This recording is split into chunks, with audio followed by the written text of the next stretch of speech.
to worry. Today we learn of the commission of Isaiah. Isaiah was witness to a turbulent period in Jerusalem's history, both politically and religiously. His relationship with the senior members of the royal house gave him close-up access to the palace. He is thought of as belonging to the aristocracy of Jerusalem. This did not prevent him from speaking truth to power on behalf of the common people who had been victimized by the corrupt nature of the ruling class. This was a time when Jews were being disobedient and the Assyrians were expanding their power. Our lesson begins in the year King Uzziah died, which is around 742 BC. Uzziah was one of the better kings of Judah. Isaiah was commissioned that year and saw the Lord. Now, note here, King Uzziah died, but God was alive. Kings, presidents, pastors die. God is everlasting. Isaiah saw the Lord sitting on a throne in a temple, probably in the Holy of Holies of the Jerusalem temple. The throne was high and lofty, appropriate for God. The prophet was not feeling like he was special because of this unique commission of seeing God. Isaiah was in awe of Yahweh. The train of Yahweh's robe was enough to fill the entire temple. In the vision, God was highly praised and honored. He was high and lifted up because God is higher than anything else.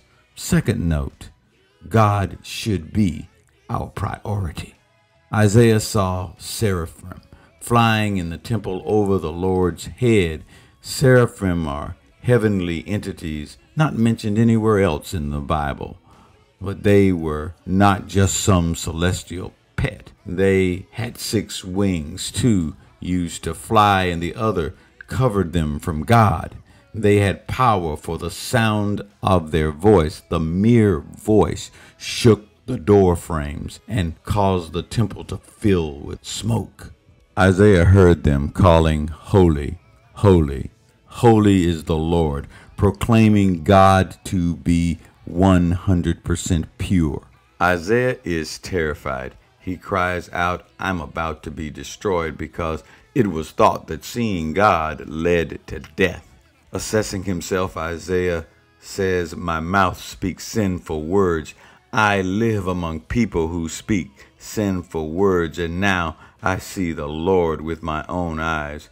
Like others who had been commissioned by God, he expressed his unworthiness to be God's servant. Third note, be leery of those who feel deserving of God's calling and their position.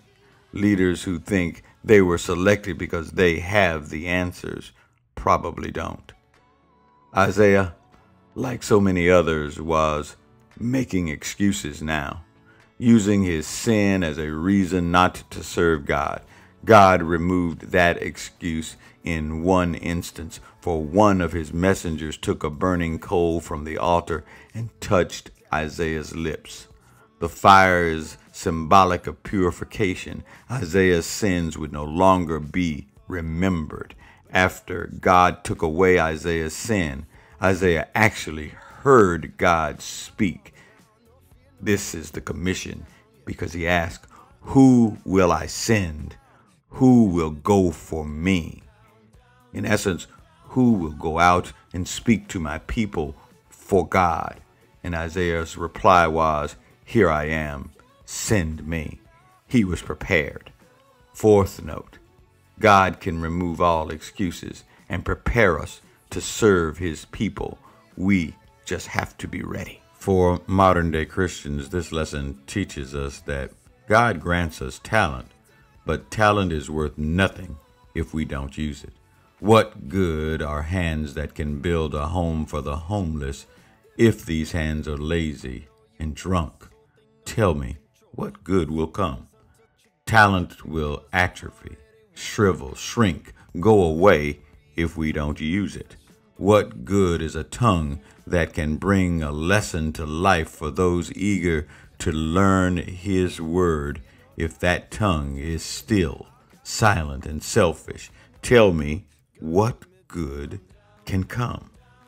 Talent glorifies nothing, edifies nothing, helps nothing if we don't use it. What good are arms that know the warmth of love if those arms are closed, not willing to reach out for that child crying in the cold? Tell me, what good can come? God grants us all talents. He prepares us for our mission. Talent is more than singing or dancing or playing an instrument. Talents are those things that lift the heart of others, amaze their eyes, ring in their ears long after the sound is gone, delight their tongues, dance in their nostrils, cause their mind to dream of a better world, soothe pain. Tell me, what good can come from talent if God offers it and we only offer excuses? That's the lesson for this week. Have a great week. Bye.